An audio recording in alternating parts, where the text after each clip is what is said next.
네, 감사드립니다. 오늘 말씀은 아모스 5장 18절에서 24절 말씀 가지고 하나님을 찾으라라는 제목으로 함께 말씀의 인사를 나누고자 합니다.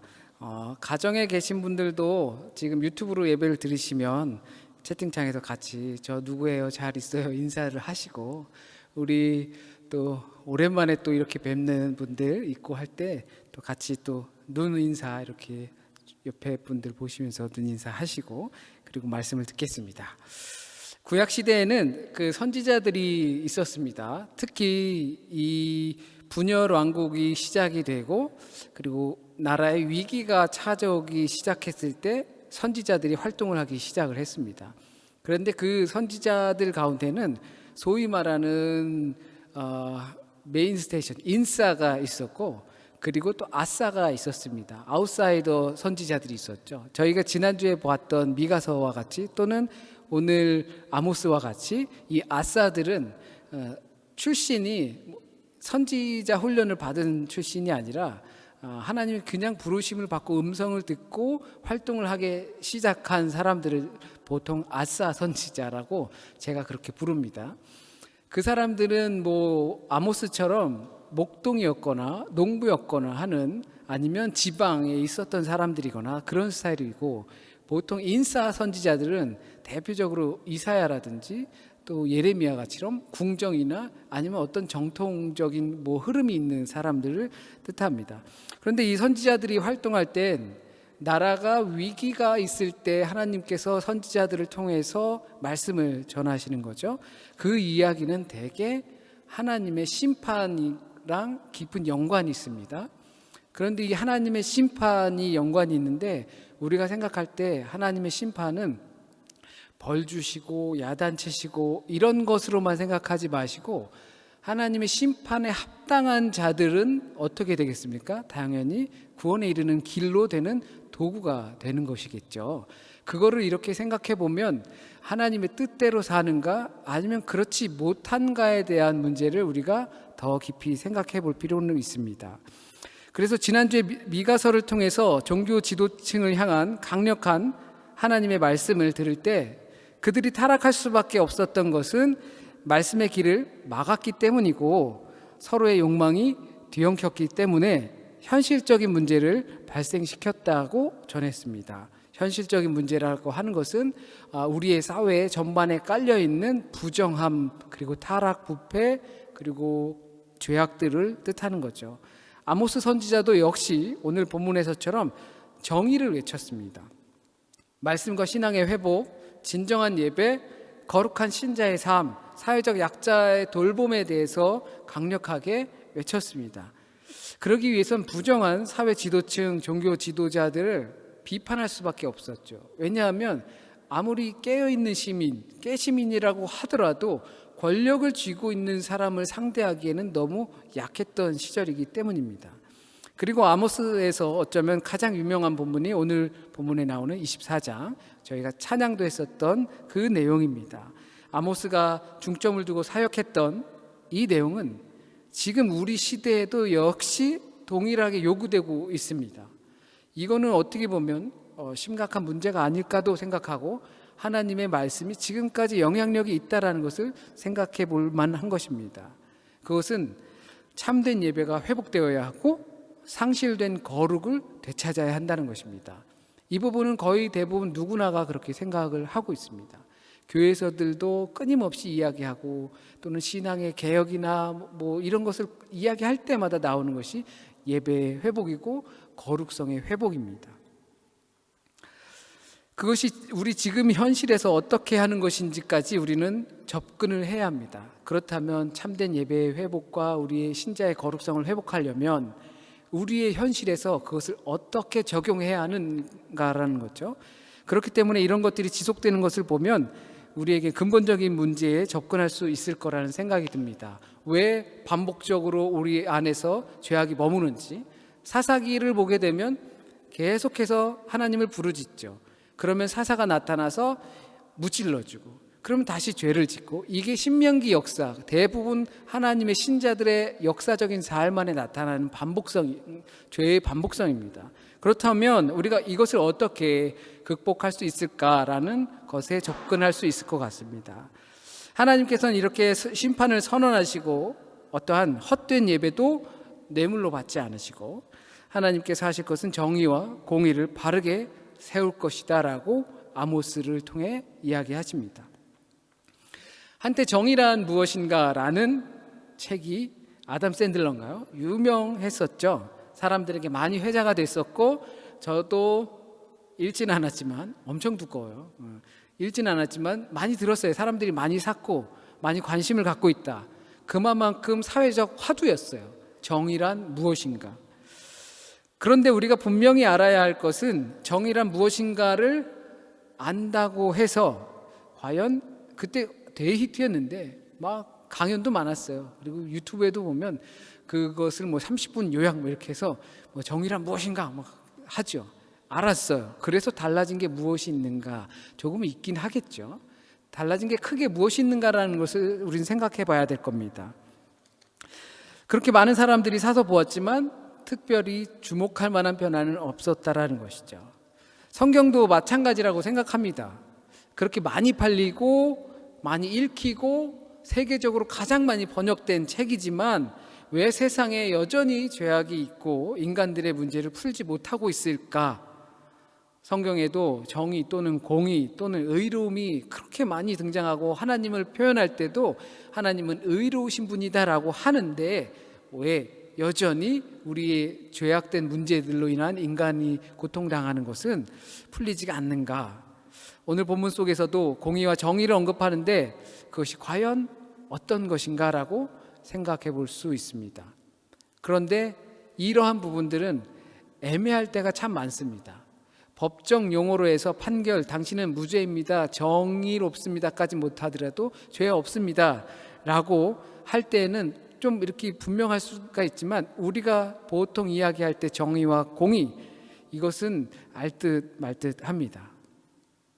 성경에서 이 공의는 ጼ데크라고 하고 정의는 미슈파트라고 합니다.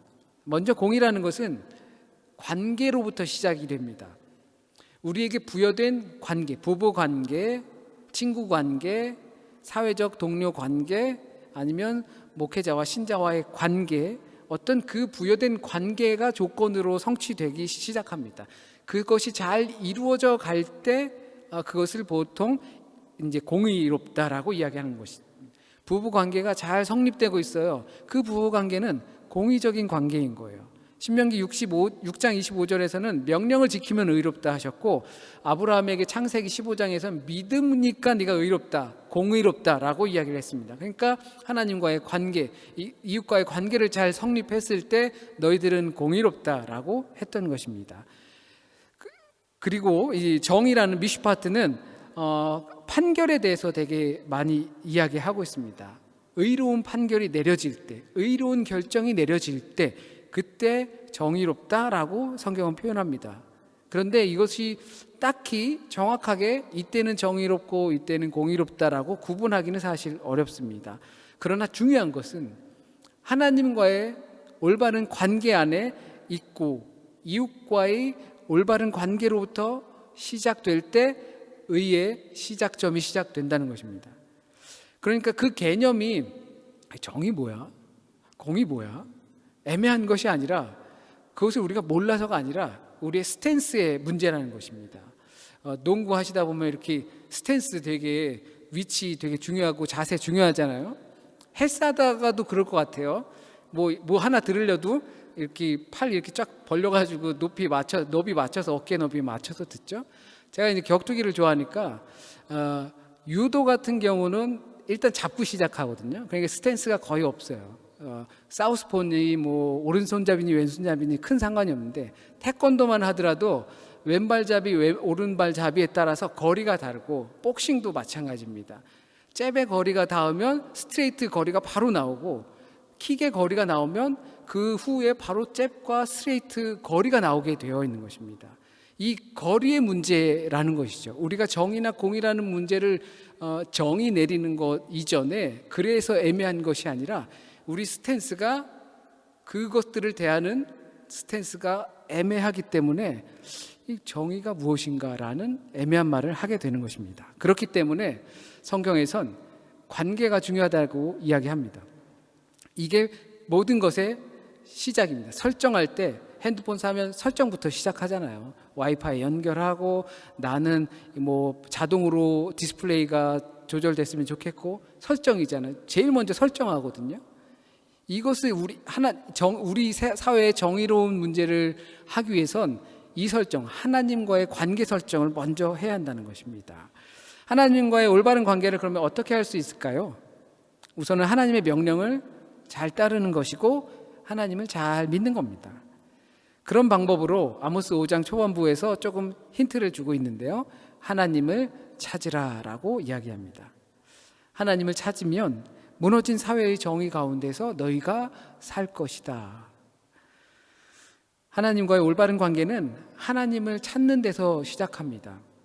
근데 이것도 항상 조금 성경에선 명확하게 말하면 좋겠지만 우리 시대의 흐름 가운데 있는 말이기 때문에 그때 당시의 사람들은 하나님을 찾으라라고 했을 때 그걸 이해했을 거예요. 그런데 우리는 우리의 스탠스 때문에 하나님을 찾으라라고 이야기하면 하나님 어디 숨어 계신가, 어디 가서 찾아야 되나, 몇 번지에 계신가 이런 느낌으로 받을 때가 되게 많다는 것입니다. 그래서 그런 의미들이 명쾌하게 들리지가 않는 거예요. 근데 그것을 불명확하게 설명하는 것이 아니라 우리의 스탠스가 다르기 때문이라는 것을 꼭 이해해야 합니다. 그래서 우리는 하나님을 찾기 위해서 기도를 할 수도 있습니다. 교회에 나올 수도 있습니다. 그런데 그것은 여전히 외적인 문제예요. 외형적인 것이에요. 아모스가 이스라엘 민족을 강하게 비판하고 하나님의 말씀을 대언한 것은 그렇게만 하는 너희들 이스라엘에게 닥칠 심판을 선고하고 있는 것이거든요. 그러니까 기도하고 또 교회만 나가고 제사만 드리고 희생 제물만 드리고 있는, 그러고만 있는 이스라엘에게 닥칠 하나님의 심판을 선포하는 것이거든요. 그래서 하나님을 찾을 수 있는 방법을 또 다른 팁을 하나 주고 있습니다. 적어도 하지 말아야 할 것을 알려주고 있는데요. 여기를 찾지 마라, 여기를 가지 말아라 라고 합니다. 그것이 베델과 길갈과 브엘세바입니다. 베델은 너무 잘 아시죠? 야곱이 돌베개 베던 바로 그곳입니다. 그리고 길갈은 이제 여호수아와 함께 요단강을 건너서 마른 땅처럼 건너면서 그 가운데서 돌 12개를 갖다가 12지파를 상징하는 그 자리에 세워놔서 그곳을 길갈, 예배 처소로 하나님의 임재를 기리는 것이죠. 브엘세바는 아브라함과 이삭의 언약이 아주 매우 중요한 예배 처소입니다. 적어도 이런 곳을 찾아가지 말라고 팁을 줍니다. 거기서 아무리 열심히 예배를 드려도 소용이 없다는 것입니다. 거기가 아무리 하나님이 역사가 있었던 곳이고 위대한 놀라운 일들이 나타난 곳이라고 하더라도 거기 가서 예배 드리기만 하는 것은 중요하지 않고 하나님께서 거기서 그냥 제물만 드리는 것은 받지 않는다 하셨기 때문입니다. 하나님께서 왜 그러시지 않을까요? 왜 받지 않으실까요? 하나님께서는 지난주 미가가 강렬하게 비판했던 것처럼 입에다가 이렇게 뭐 물려주면 좋다고 입 벌려서 평화를 선포하는 그런 거짓 선지자가 아니기 때문입니다. 신령과 진정으로 예배를 드리길 원하시는 겁니다. 신령과 진정이 없는 예배를 하나님께서 받으실 일 없습니다. 뭐가 아쉬워서요. 조금 더 구체적으로 이야기하면 마음과 생각의 중심과 의지를 하나님께 두는 것입니다. 그러니까 우리가 하나님을 찾을 때 기도도 좋고 성경 읽는 것도 좋고 교회를 찾는 것도 좋지만 우리의 마음, 생각, 중심, 의지가 하나님을 향해 있어야 한다라는 것입니다. 우리가 뭐 수천 명 모이는 곳에 가서 교회를 드리면 그 교회에서 예배를 드리면 분위기가 정말 있잖아요. 아주 사람을 압도하는 찬양과 그 웅장함과 그리고 주변을 보면서 모두가 그 열광하며 예배 드리는 그런 것에 빠질 수 있는데 그때 내 마음이, 내 의지가, 내 중심이 누구를 향해 있는지를 봐야 한다는 것이죠. 길갈과 그리고 베델과 브엘세바, 예루살렘 그런 거 다 그렇게 될 수 있습니다. 그러한 영향을 미칠 수 있습니다. 예루살렘에서 막 양을 잡으면서 희생 제물을 드리면서 거기서 제사장들이 그 퍼포먼스를 할 때 거기에서 내 정신이 쫙 팔릴 수도 있는 것이죠. 하지만 진심으로 그 자리를 떠났을 때 우리의 마음과 중심과 생각과 의지가 어디를 향해 있느냐가 중요하다는 것이죠. 토끼의 간 이야기 잘 아시죠? 자란가요? 거북인가요? 용왕님의 병을 낫게 하기 위해서 토끼의 간이 필요하다고 하니까 토끼를 꼬셔가지고 데려갔는데 토끼 간을 자르자 했는데 토끼가 진작 말하지, 내가 간을 저쪽에다 말리고 왔는데 라고 하는, 우리가 그와 같은 토끼의 간과 같은 예배 형식이 아닌지, 우리의 마음이 그렇진 않은지, 그게 교회에서 예배를 드리든 아니면 온라인에서 예배를 드리든 집에서 아니면 거리를 다니면서 이 예배를 드리든 우리가 토끼의 간을 두고 온 것처럼 예배를 드리지는 않는지 우리는 정말 심사숙고해야 합니다.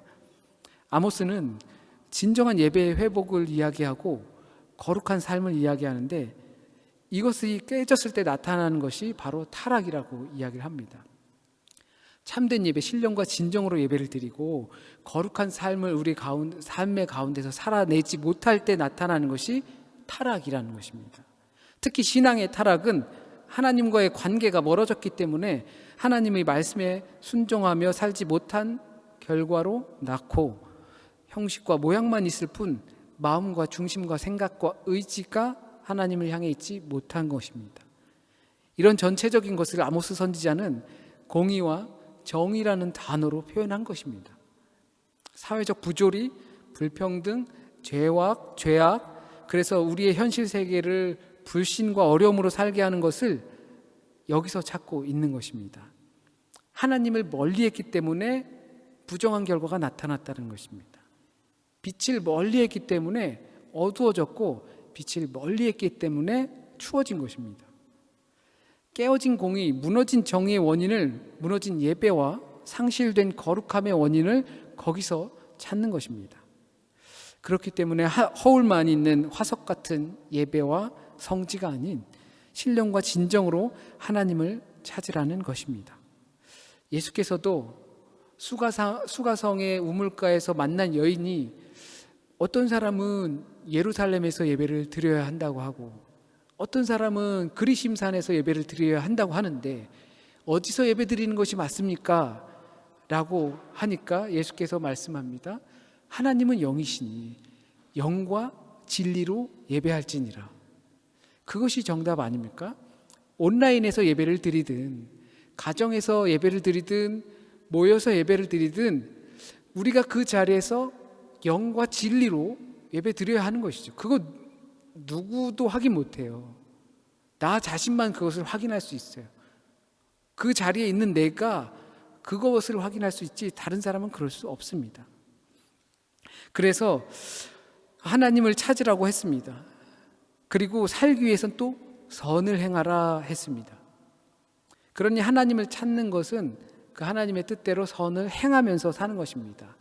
공의와 정의의 하나님을 찾고 상실된 거룩과 신령과 진정한 예배를 회복하는 것은 하나님의 선을 행하는 것입니다. 이 선을 행하는 것에 우리가 가끔 오해를 할 때가 있습니다.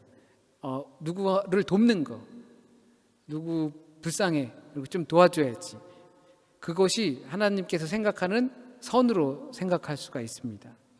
그런데 하나님께서 우리에게 선을 행하시라는 것은 우리가 공동체라는 것을 망각하지 말라는 것입니다. 우리는 하나님께서 창조한 피조된 형제요 자매라는 것을 잊지 말라는 것입니다. 그것을 망각하는 순간 우리는 죄를 저지를 수밖에 없습니다.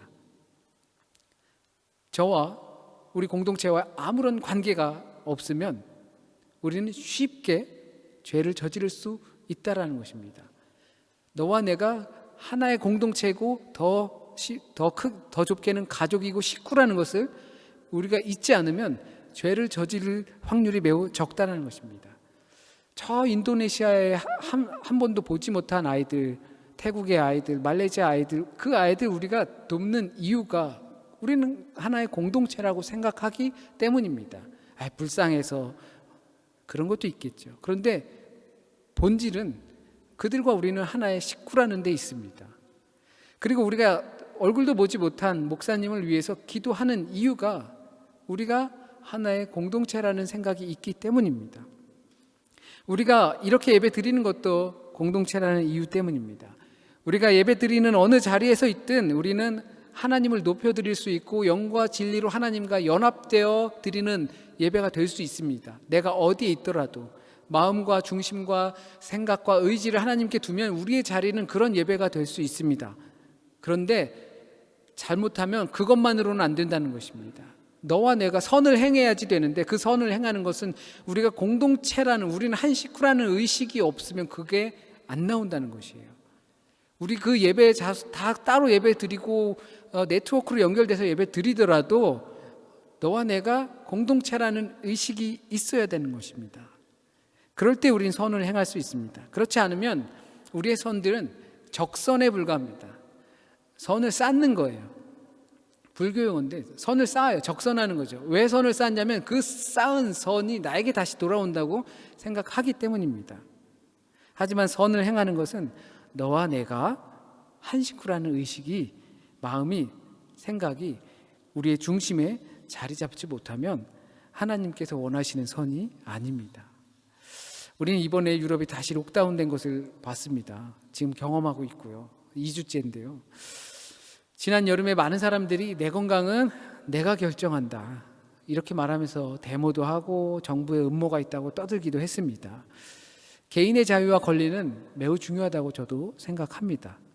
그러나 개인의 자유만을 요구하게 되면 공동체의 자유가 사라진다는 것을 우린 이번 록다운을 통해서 충분히 생각할 수 있습니다. 선을 행하여 하나님을 찾는 것은 한편으로는 너무나 추상적으로 들릴 수도 있겠지만 우리의 공동체를 위해서 나의 눈과 귀를 열라는 것입니다. 먼저는 우리가 한 식구라는 것을 생각하는 것이고 그 한 식구들의 음성에 귀 기울이고 자세에 귀 기울이고 어떤 상태에 있는지를 귀 기울이는 것입니다. 이것을 위해 우리가 인식해야 할 것이 있습니다. 그것이 하나님의 심판입니다. 하나님의 나를 기다리는 것입니다. 서두에 말씀드린 것처럼 이것은 벌한 자들에게 내리는 심판만으로 생각하는 것이 아니라 하나님의 뜻에 합당하여 사는 자들에게 내려지는 하나님의 구원하심을, 건져주심을, 그것을 생각할 필요가 있습니다. 그런데 오늘 18절을 보니까 화 있을진저 하나님의 나를 기다리는 자여라고 하고 있습니다. 그 말은 왜 그러냐 하면 그런 일들을 하지도 않고서 하나님을 찾지도 선을 행하지도 하나님과의 관계 설정도 되어 있지도 않고 그냥 예배만 드리고 희생 제물만 드리고 그렇게 토끼의 간은 내놓고 토끼의 몸만 와 있는 그래 놓고서 여호와의 나를 기다리고 있는 사람들에게 닥치는 화라는 뜻입니다. 하나님과의 관계 그리고 이웃과의 관계 선을 행하지 않으면서 우리가 어떻게 하나님의 나를 기다릴 수 있겠습니까? 왜냐하면 종교의식으로 자신들은 그것을 다 했다고 생각했기 때문에 그렇게 생각할 겁니다. 그러나 하나님께서는 피조물들에게 자신의 형상을 따라 만든 이들에게 자식들에게 종교 행위를 원하시진 않습니다. 하나님을 향한 진실한 마음을 원합니다. 그게 순종입니다. 우리가 예배 드리고 각자의 삶의 생활을 할 때 우리의 마음과 생각과 의지 이러한 것 중심들이 어떤 관계 설정에 위치해 있는지를 잘 곰곰이 생각해야 할 것입니다. 그래서 이렇게 우리는 행동해야 합니다. 우리가 살고 있는 이 세상에 여전히 악은 존재합니다. 당연한 것입니다. 왜냐하면 우리가 악하기 때문입니다. 그런데 이것에 대한 문제의식을 간과하면 안 됩니다. 하나님은 우리를 악하게 만드시지 않았습니다. 그렇기 때문에 현실적인 문제나 부조리한 문제, 죄악들은 하나님과의 관계로 인해 해결의 실마리를 찾을 수 있다는 것을 우리는 간과해서는 안 됩니다. 이 세상이 부정의하다고 고치기 위해서 데모도 하고 그럴 수 있지만 그것은 자기와 같은 생각을 하는 이들이 모인 것에 불과합니다. 그러다 보니까 서로 다시 양분이 돼서 대립하지 않습니까? 하나님과의 관계는 곧 예배와 그 중심에 있습니다. 하나님을 찾고 하나님을 찾는 것처럼 선을 행하고 이와 같은 맥락 안에 우리가 있어야 합니다. 예배에서 우린 하나님과의 관계가 회복됩니다. 그거 중심과 관계 설정이 바로 되어 있으면 우리가 드리는 예배 가운데서 하나님과의 관계는 회복됩니다. 그리고 공동체가 회복된 나를 통해서 같이 또 회복이 됩니다. 처진 어깨를 감싸주고요, 타인의 말을 잘 경청해주고요, 타인의 옷차림이 어떻든지, 타인의 조건이 어떻든지 그거랑 전혀 상관없이 그의 말을 들어주고 나의 처신이 달라지지 않는다는 것입니다. 매우 간단한 겁니다. 하나님께서 이 세상을 지으셨기 때문입니다. 그래서 우리는 하나님을 찾아가야 합니다. 그리고 그 성경은 예수 그리스도를 통해서 그것이 가능하다고 말씀하고 있습니다. 이것이 우리의 고백인 줄 믿습니다. 기도드리겠습니다. 하나님, 이 세상을 참 지어놓으시고 보기 좋았더라라고 말씀하셨습니다. 그런데 지금 우리가 살아가는 세상은 죄악들이 있고 부조리함이 있고 또한 연약한 자들을 돌보지 않고 있는 많은 모습들을 보게 됩니다. 그래서 예수께서 말씀이 육신이 되어 이 땅 가운데 오시고 하나님의 말씀을 친히 몸으로 보여주시고 가르치시고 하신 줄 믿습니다. 그런데 많은 사람들이 부정합니다. 그 십자가의 능력과 부활의 능력을 부정합니다. 성령의 인도하심으로 교회를 세우고 그 교회를 통하여서 수많은 사람들이 예수 그리스도의 십자가와 부활의 능력을 믿기 때문에 목숨을 내놓고 순교하고 말씀을 지켰는데 우리의 삶은 혹시 어떤지 돌아봅니다. 토끼의 간을 두고 용궁에 찾아간 그 토끼처럼 우리는 혹시라도 우리의 마음과 생각과 중심과 의지는 다른 곳에 가 있으며 형식에 매몰되어 있진 않는지 모르겠습니다. 아니, 지금 돌이켜보면 마음, 생각, 의지, 중심은 고사하고 우리의 몸조차도 하나님을 향한 온전한 예배의 모습으로 드리지 못하지는 않는지 우리를 다시 한번 점검하게 합니다. 우리의 마음을 온전히 주님 향할 수 있게 하여 주시고 하나님을 찾을 수 있게 하여 주시고 선을 행할 수 있도록 인도하여 주세요. 이 세상이 부정하다고 궁시렁 되는 것만 있는 것이 아니라 그것을 해결하기 위해선 예수 그리스도를 통하여서 하나님을 찾고 그 뜻을 따라서 선을 행하는 것밖에 없음을 우리가 고백하고 행할 수 있게 하나님 인도하여 주시고 깨우쳐 주세요. 주님, 혹시라도 잘못 전해진 말씀이 있다면 오늘 이 시간 우리에게 듣고 또 우리가 행하기 원하는 그 말씀만 남게 하여 주셔서 뿌리 내리고 열매 맺게 하여 주세요. 또한 한 주간의 삶도 주님께 맡깁니다. 주님께서 온전히 우리와 함께하고 우리가 주님을 부르짖을 때, 구할 때, 찾을 때 우리에게 다가와 주시고 들려주시고 문을 열어주시는 줄 믿습니다. 한 주간 하나님과 동행하는 한 주 될 수 있도록 인도하여 주세요. 병약한 자의 병을 고쳐주시고 마음에 염려 있는 자들에게 주님의 평화를 선사하여 주시기를 간절히 소원하며 모든 말씀 우리 주님 예수 그리스도의 이름으로 기도드립니다. 아멘.